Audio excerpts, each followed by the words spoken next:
Friends, नमस्कार। Lesson 3 में आप सभी का स्वागत है। हम लेसन 2 में पढ़े थे बीट मैप। अब हम जाते हैं डायोड वैल्यू के अंदर में।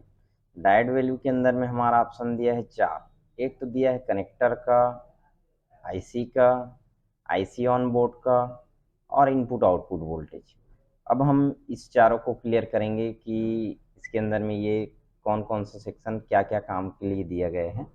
तो सबसे पहले नंबर में हमारे कनेक्टर। तो कनेक्टर में जो दिया गया है, ये कनेक्टर का डायोड वैल्यू। डायोड वैल्यू बोलने का मतलब क्या है कि हम जो मीटर में हम जो डायोड रेंज में जहाँ पर हम वैल्यू लेते हैं कोई भी सेक्शन का, ये वही वैल्यू है। तो ये क्या है, पूरे कनेक्टर को कवर किया है। अगर आप इसके अंदर में उस चीज़ का यहाँ से यदि आप जी आर नहीं लेना चाहते तो आप डायरेक्ट हार्डवेयर सॉल्यूशन में जो देखे हो वो भी सेम है, ये भी सेम है। ठीक है, इसमें क्या है, ओनली सिर्फ ना कनेक्टर का कलेक्शन बना के रखा हुआ है। और हार्डवेयर सॉल्यूशन के अंदर में जाएंगे तो उसमें के अंदर में जितनी भी माइक रिपेयर, आपकी चार्जिंग का, डिस्प्ले का, लाइट का, उसके साथ में ये भी है जो आपकी डायोड वाली रेंज, डायोड वाली ऑप्शन के अंदर में। तो यदि सिंगल आपको कनेक्टर का ही जी आर लेना है तो उस कंडीशन में आप यहाँ पर कनेक्टर वाले ऑप्शन में जा करके इस कनेक्टर का जी आर ले सकते हैं। और इसको यूज कैसे लेना है, इसको कैसे चेक करना है, मैं वो लेसन 1 में मैं आपको बताया भी हूँ इसका यूज कैसे लेना है। तो इसमें हम टाइम बर्बाद नहीं करेंगे। ठीक है, ये पूरी जितनी भी लिस्ट आप देख रहे हैं ये सारी कनेक्टर का है। अब आ जाते हैं यहाँ पर सेकेंड नंबर में। सेकेंड नंबर में हमारा दिया गया है आईसी वनली। तो जो भी आईसी का, यदि देखो कई जगह जी आर मांगते रहते हैं, सारी सॉल्यूशन आपके हाथ में है। अब यहाँ पर कोई भी आईसी का यदि हमको जी आर चाहिए, जैसे कि यहाँ पर देखो PM4250 को मैंने क्लिक किया तो ये आईसी का पूरा जी आर दिया गया है। ठीक है, सॉरी ये तो ब्लैंक कर दिया है इस आईसी का। हम कोई दूसरा आईसी उठाते हैं, PM6250 लेता हूँ मैं। PM6250 के अंदर में ये देखिए, PM6250 के अंदर में ये सारी जी आर दिया गया है। जैसे कि यहाँ पर एक यहाँ पर एक्सटाल आउट 2 दिया हुआ है, इसका ओएल है, इसमें 398 है, 382 है। अब ये जी आर मैच करने के लिए एक दो चीज की ध्यान रखना पड़ेगा आपको। जैसे कि कोई भी आईसी का यदि आप जी आर ले रहे हो तो उसमें कुछ डिफरेंट देखने के लिए मिल सकता है। वैल्यू का तो मैंने बताया कि 50 के ऊपर नीचे चलेंगे इसके अंदर में। लेकिन अगर वैल्यू आपकी 100 के आसपास में है तो उसका 50 नहीं चलेगा।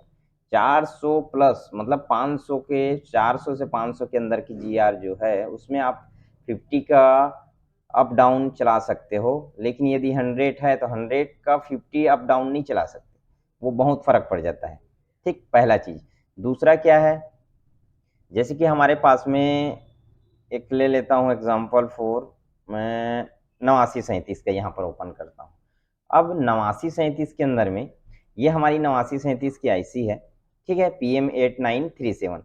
तो इस आईसी की जी आर को जब हम मैच कर रहे हैं और हमारे पास दो मॉडल है, जैसे कि ले लेता हूँ मैं Y1 ले लेता हूँ।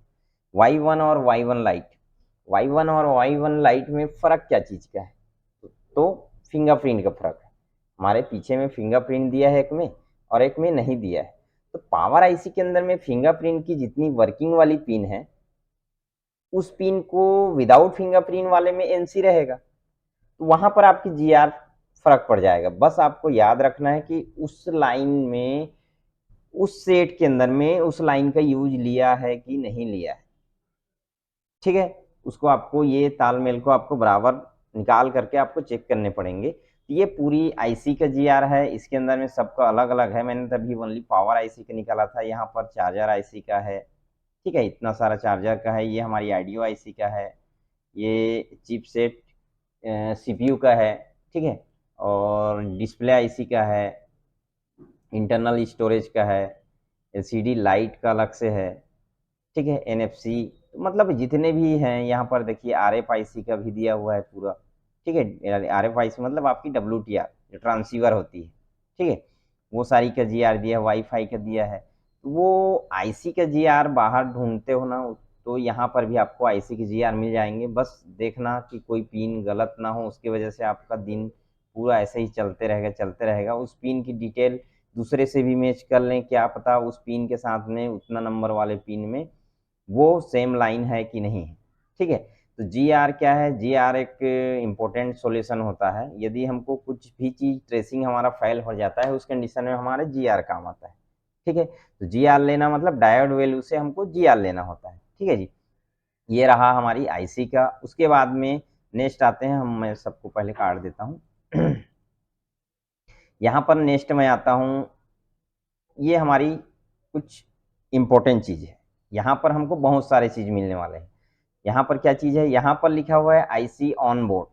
आईसी ऑन बोर्ड का मतलब क्या है, यदि आपके पास में एक सेट आया है, उस सेट में से हमको कोई भी आईसी का जीआर लेना है, चाहे सीपीयू हो, चाहे एमएमसी हो, चाहे चार्जिंग हो, चाहे लाइट हो, लगभग लगभग 90% आईसी का जीआर इसके अंदर से मिलेगा। ठीक है, तो कोई भी एक बोर्ड को मैं ओपन करता हूँ, यहाँ पर एमआई ले लेता हूँ, उसके बाद मैं समझाता हूँ। एमआई का कोई भी एक मॉडल ले लिया, मैं ले लेता हूँ नोट 10, ये रेडमी नोट 10 का। ठीक है, अब रेडमी नोट 10 का लिए यहाँ पर, तो कई बार क्या होता है कि हमारे पास में कुछ आईसी का हमको जीआर चाहिए होता है, लेकिन हमारे पास उस आईसी का जीआर नहीं होता। तो पहले आप क्या करना, उस मॉडल को सर्च करना, वो आईसी कहाँ कहाँ लगा है, उसको आगे बताऊंगा। जो फाइंडर है जिसमें से हम लोग आईसी फाइंड करते हैं, तो सबसे पहले फाइंड करेंगे आप कि आपकी आईसी कौन कौन से बोर्ड में लगा है। यदि उस बोर्ड, अगर आपके पास में वो बोर्ड के अंदर में से इसमें से कोई मॉडल निकलता है, तो उस मॉडल को यहाँ से चेक कर लो। मान लिया ये आईसी मिला आपको, ये आईसी इस मॉडल में लगा है और 10 मॉडल में लगा है, तो उस 10 मॉडल में से एक मॉडल में से ऑन बोर्ड का जीआर ढूंढो पहले, कि ऑन बोर्ड मतलब ये सेट ऑन है, एक एक आईसी उठाते हुए इसकी जीआर लिया गया है। ठीक है, तो इससे हम मैच करेंगे उसमें से। तो कई बार ये होता है कि हमारे पास में, यदि अभी मैंने क्या बोला आपको कि इससे पिछले वाले में जैसे गया, ये आईसी वनली वाले में, आईसी वनली के अंदर में देखिए यहाँ पर जितनी आईसी का दिया है, जैसे कि यहाँ पर मैंने कौन सा थी जो ब्लैंक किए थे हम, था शायद 8150। एक मिनट देखते हैं, यही ब्लैंक है शायद, नहीं सॉरी, ये 8150 नहीं, 8250 होगा। 8250 देखते हैं जिसमें ब्लैंक है हमारा। ये देखिए यहाँ पर ब्लैंक है। अब हम यहाँ पर रुक जाएंगे कि यहाँ पर हमको तो इसका जीआर नहीं मिला, तो हम क्या करेंगे इस कंडीशन में, यहाँ पर देखिए पांचवें ऑप्शन में यहाँ पर लिखा हुआ है पार्ट फाइंडर। पार्ट फाइंडर को हम क्लिक करेंगे, तो यहाँ पर भी मैं आपको बता देता हूँ, पार्ट फाइंडर को दोबारा बताने की जरूरत नहीं पड़ेगा। पार्ट फाइंड, यहाँ पार्ट फाइंडर के अंदर में हमारी सर्किट 2 है। ठीक, इसको हम बाद में और बता दूंगा, एक लेसन के अंदर में मैं इसको कंप्लीट करवा दूंगा। तो सबसे पहले यहाँ पर हमको उसकी आईसी लिखना पड़ेगा। तो सबसे पहले आईसी यहाँ पर हमको, मैं यहाँ पर काट रहा हूँ क्योंकि ये आईसी नंबर है PM 8250। 8250 और कौन से मॉडल में लगा है हमको इसको सर्च करना है। ठीक है, तो फिर से मैं यहाँ पर जा रहा हूँ पार्ट फाइंडर के अंदर में, और यहाँ पर लिख रहा हूँ PM 8250 और इसको मैंने सर्च किया। तो यहाँ पर देखिए इतना सारे मॉडल के अंदर में लगा है PM 8250। अब इसके अंदर में हमको यहाँ पर ढूंढना है, हमको किसी में क्लिक नहीं करना है, ओनली सिर्फ यहाँ पर माउस लेके जाना है। ये हमारी खुल गया ऑन बोर्ड के कंडीशन में। यहाँ पर देखिए MI के बहुत सारे मॉडल बता रहे हैं, तो मैं MI को ऑन बोर्ड वाले में ओपन करता हूँ। यहाँ पर Poco F3, Poco F2 pro, इसको देखते हैं पोको F3 दिया है क्या, हाँ देखिए यहाँ पर पोको F3 दिया है और वहाँ पर भी दिया है, क्योंकि उसमें लगा हुआ है। तो हम इसको क्लिक करेंगे, और इसको क्लिक करने के बाद में PM 8250 जो आईसी है, उस आईसी का हम यहाँ से जीआर ले सकते हैं। तो यहाँ पर देखो इसकी डिज़ाइन ये है, इसकी डिज़ाइन से इस डिज़ाइन को मैच करने पड़ेंगे, इसमें कौन सी वाली आईसी है। तो ठीक है, मान जाए एग्जाम्पल फॉर ये हमारी आईसी, तो यहाँ पर तो हमको जीआर मिल गया ना। ठीक है, लेकिन परफेक्ट ये मॉडल के बेस से बने रहेंगे। अगर ये मॉडल, मैंने अभी पहले भी बताया कि अगर कुछ चीज अगर दूसरे बोर्ड के अंदर में उस चीज का यूज नहीं लिया गया है, तो उस बॉल NC रहेगा, तो वहां पर OL आएंगे, आपकी वैल्यू नहीं आएगा। अगर उसका यूज इस बोर्ड में लिया गया है तो यहाँ वैल्यू आएगा, वहां पर नहीं आएगा। तो यहाँ पर भी एक चीज बढ़िया सोल्यूशन है कि यदि हमारे पास जीआर नहीं है, तो हम कोई भी इस फाइंड करके, इसमें से फाइंडर करके हम उस मॉडल की ऑन बोर्ड जीआर में से हम उसकी जीआर निकाल सकते हैं, ले सकते हैं। और यहाँ पर देखिए लगभग लगभग 90% आईसी जितने भी हैं वो उस सारे आईसी का यहाँ पर जीआर दिया गया है। यहाँ तक कि आपकी सीपीयू का भी पूरा जीआर है इसके अंदर में, ठीक है। तो ये कोई छोटा सॉल्यूशन नहीं है, बहुत बड़ा सॉल्यूशन है ये। बस क्या है, देखिए दिया तो बहुत सारा चीज है, लेकिन सही टाइम में ये सारे टॉपिक आने चाहिए आपके माइंड के अंदर में। मेरा ओनली सिर्फ ये दिया है बोल के बताने का मतलब नहीं है, इसके साथ मैं कुछ ना कुछ सॉल्यूशन देते जा रहा हूँ आपको कि आपको किस टाइम में इसका यूज लेना है, ठीक है जी। तो ये रहा हमारी आईसी ऑन बोर्ड का। दूसरा हमारा तीन ऑप्शन हो गया। चौथा इनपुट आउटपुट। तो इनपुट आउटपुट के अंदर में हम कोई भी मॉडल का जैसे कि लेते हैं, तो यहाँ पर मैं ले लेता हूँ सैमसंग का ही ले लिया, सैमसंग का ले लेता हूँ A35 मतलब 135। तो जो आपके हार्डवेयर सॉल्यूशन में जो दिया गया है उसमें भी आपका वही चीज लिखा हुआ है कि इनपुट आउटपुट वोल्टेज। तो यहाँ पर ये सारी वोल्टेजेस दिया गया है कि पावर आईसी की कौन सी इनपुट आउटपुट वोल्टेज है, वो सारा यहाँ पर मेंशन किया गया है। लेकिन यहाँ पर एक चीज आपको और क्लियर करा दूं, कई लोग ये सोचते हैं कि ये इनपुट आउटपुट जो वोल्टेज होता है ये सारी वोल्टेज बननी चाहिए, तो वो गलत है। ये कोई बूट सीक्वेंस नहीं है, ये ओनली इनपुट और आउटपुट का वोल्टेज है। जैसे कि यहाँ पर देखो, यहाँ पर क्या लिखा हुआ है, केमो अंडर स्कोर एवीडीडी, मतलब एग्जाम्पल फॉर ये कैमरे की कुछ वोल्टेज है। तो कैमरा तो हमारा आता नहीं, वोल्टेज कब आता है, हम जब कैमरा ऑन करते हैं। तो जैसे बेस बैंड की वोल्टेज, तो बेस बैंड की जो वोल्टेज होता है, सॉरी मॉडेम की वोल्टेज होता है, जो मॉडेम की वोल्टेज है कब आता है, सिम लगने के बाद आता है। तो उसका भी वोल्टेज इसके अंदर मेंशन किया गया है। तो आप उसको लेके मत चलिए, कि आपको पहले ये नॉलेज होनी चाहिए कि किसमें किसमें नॉर्मल कंडीशन में हमारी ओनली यूएसबी डेड, अगर ये दिया आपके पास तो डेड आया है, सेट तो ऑन होने वाला है नहीं। तो उस कंडीशन में आपको ये याद रखना है कि कौन कौन सी वोल्टेज हमारी नॉर्मल कंडीशन में बनते हैं और कौन सा वोल्टेज हमारी ऑन होने के बाद में ऑपरेट कंडीशन में बनते हैं। ये दो चीज का ख्याल रखना चाहिए। कई लोग क्या करते हैं, इसी में फंस जाते हैं कि ये वोल्टेज तो नहीं बना। अब अगर मान लिया जाए यहाँ पर VDD MLDO, ठीक है, यहाँ पर वोल्टेज मान लिया जाए चालू होने के बाद बनता होगा। अब क्या करोगे, यहाँ पर तो ये वोल्टेज नहीं बन रहा है 2.0। अब ये वोल्टेज बनाने में लगे हो, आपका दिन खराब हो जाएगा, ठीक है। तो ये ओनली ये बता रहा है कि ये इनपुट आउटपुट वोल्टेज है, ये नहीं बता रहा है कि ये वोल्टेज कब बनेगा, ठीक है। तो वो सारा चीज क्या है, अपनी एक्सपीरियंस के अनुसार से आपको ये सारी चीज पकड़ने पड़ेंगे। प्लस आप कहीं भी क्लास लें तो वहां से भी सीखे हैं, उसके अनुसार से भी आप पकड़ सकते हैं। मतलब कुल मिला के घूम फिर करके आपकी नॉलेज के अनुसार से पकड़ सकते हैं कि यहाँ पर कितनी वोल्टेज आनी चाहिए, ठीक है। तो ये रहा हमारी इनपुट आउटपुट वोल्टेज, ठीक। उसके बाद नीचे आते हैं डी में। तो डी में क्या दिया गया है, थर्मिस्टर, ठीक है। यहाँ पर डी में दिया गया है थर्मिस्टर। तो थर्मिस्टर क्या चीज है कि जो बोर्ड है, कोई भी बोर्ड अगर आप रिपेयरिंग कर रहे हैं, वहां पर आपको थर्मिस्टर का लोकेशन नहीं मिल पा रहा है। जैसे कि यहाँ पर मैंने ले लेता हूँ ओप्पो का मेरे पास एक मॉडल आया F3। तो F3 का मेरे पास डायग्राम नहीं है, लेकिन उसकी लोकेशन ढूंढना है।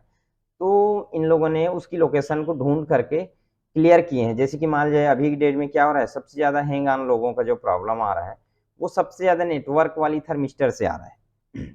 अब ये हम ढूंढेंगे विदाउट डायग्राम तो हमको परेशानी हो जाता है। चलो भाई, देखने से तो समझ आ रहा है कि हाँ ये हमारी थर्मिस्टर मोटा तो अच्छा तगड़ा खा पी के बराबर दिखता है वो थर्मिस्टर हमारा।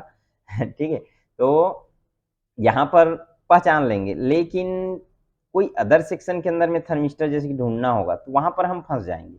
जैसे कि A51, यहाँ पर A51 ले लिया, इसका तो हमारे पास डायग्राम है नहीं, और हमको ढूंढना है कि यहाँ पर थर्मिस्टर कहाँ पर है। यहाँ पर देखो एक थर्मिस्टर दिया है, थर्मल PA, वही नेटवर्क सेक्शन वाली थर्मिस्टर। तो ऐसे ही बिना चीज डायरेक्ट ऐसे ही ढूंढना बहुत मुश्किल होता है। एक सर्किट के अनुसार से, उस आईसी के अनुसार से देखो, अगर हमारे पास डायग्राम नहीं है और ये भी नहीं है, तो हम क्या करेंगे, इस आईसी के जो आईसी पीए है, उस पीए का हमको बीट में पहले निकालना, सॉरी क्या बोलते हैं, आपकी डेटा सीट सबसे पहले निकालने पड़ेंगे। और उस डेटा सीट में जो थर्मल की लाइन है, जो एनटीसी थर्मल वाली लाइन है, उस लाइन में मीटर में बजर रेंज में से हमको ढूंढना पड़ेगा कि थर्मिस्टर कौन से जगह में लगा, ठीक है जी। तो इस तरीके से इसका यूज ले सकते हैं। कहीं भी थर्मिस्टर, इसका कोई भी मॉडल हो, जिस मॉडल में हमको थर्मिस्टर देखना है, जैसे कि रेडमी का ले लेता हूँ। रेडमी में अभी जैसे कि कई मॉडल ऐसे हैं जिसमें हमारे 4G PA की वजह से बहुत सारे प्रॉब्लम आ रहे हैं। यहाँ पर हमको थर्मिस्टर को रिप्लेसमेंट करना पड़ता है। जैसे कि यहाँ पर मैंने ले लिया नोट 9 के अंदर में यहाँ पर दिया है, देखिए यहाँ पर 3 अलग अलग दिए हैं। एक तो हमारी नेटवर्क सेक्शन का थर्मल दिया हुआ है, ठीक है, यानी कि कंपोनेंट, और एक चार्जिंग सेक्शन का थर्मल है इस सेट के अंदर में, और एक है हमारी सीपीयू का। यहाँ पर जो एपी लिखा है ये हमारी सीपीयू वाला होगा, यह हमारी चार्जिंग का थर्मल है, ठीक है, 100K का थर्मल लगा हुआ है यहाँ पर, और यहाँ पर लगा हुआ है 100K का पीए थर्मल, ठीक है जी। तो ये सेक्शन हमारा किस यूज के लिए है, थर्मल के लिए यूज के लिए, ठीक। तो ये भी आपको समझ आया होगा। उसके बाद मस्त इंपॉर्टेंट पॉइंट अभी यहाँ पर बचा हुआ है, यहाँ पर ई वाले ऑप्शन, ई ऑप्शन के अंदर में हमारा है रेजिस्टेंस वैल्यू ऑन पेड। मतलब कई बार क्या होता है, हम यदि कोई भी सेट की यदि हम सीपीयू निकाल दिए, सीपीयू निकालते वक्त अगर कोई रजिस्टर हमारे से मिसिंग हो जाता है, यदि हमारा रजिस्टर मिसिंग हो जाता है, उस कंडीशन में हम इधर इधर भाग दौड़ करना शुरू कर देते हैं कि रजिस्टर कितना किलो ओम सके, कहीं कहीं पूछना शुरू करते हैं कि आपके पास में सेट है। तो वो सारी भाग दौड़ करने की ज़रूरत नहीं है। अगर ये है आपके पास में, जैसे कि रेनो 8 5G आया आपके पास, रेनो 8 5G के अंदर में आपकी सीपीयू निकालने के बाद में एक रजिस्टर गुम हो गया। तो यहाँ पर देखिए आईसी के जितने भी नियर बाय में जो कैपेसिटर लगे, वो सॉरी रजिस्टर लगे हैं, उसकी वैल्यू दिया गया है। ये 60 ओम्स, 240 ओम्स, 60 ओम्स, 60 ओम्स, यहाँ पर 240 ओम्स, 60 ओम्स। तो ये कोई भी जब आईसी उखाड़ते हैं तो ये आईसी के नियर बाय के ही रजिस्टर हमारे गुम होते हैं। यहाँ पर इतना रजिस्टर का मेंशन किया गया है, और रियल बोलोगे तो सीपीयू की नियर बाय, एमएमसी की नियर बाय सबसे ज़्यादा फोकस किया गया है, ये कितनी कितनी वैल्यू का है। यहाँ पर रेनो 7 5G का देखते हैं, इसमें कितना दिया हुआ है।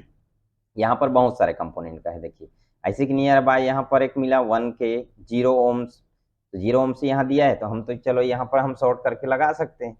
यहाँ पर 6K, तो 6K को तो हम शॉर्ट नहीं कर सकते। 9.8K इसको भी हम शॉर्ट नहीं कर सकते। 0 ओम्स इसको हम शॉर्ट कर सकते हैं। 7.9K हम इसको भी शॉर्ट नहीं कर सकते। 0 है इसको भी शॉर्ट कर सकते हैं।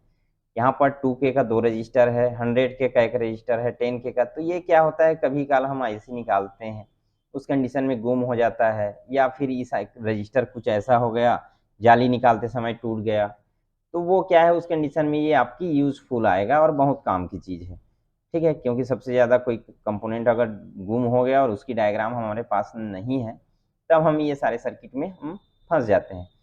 तो ये भी आशा करता हूँ समझ आया होगा, और जितना बन पा रहा है मेरे से आपको एक्सप्लेन करने की कोशिश कर रहा हूँ, क्योंकि रियल बोलोगे तो ये बेसिक टू एडवांस ही है।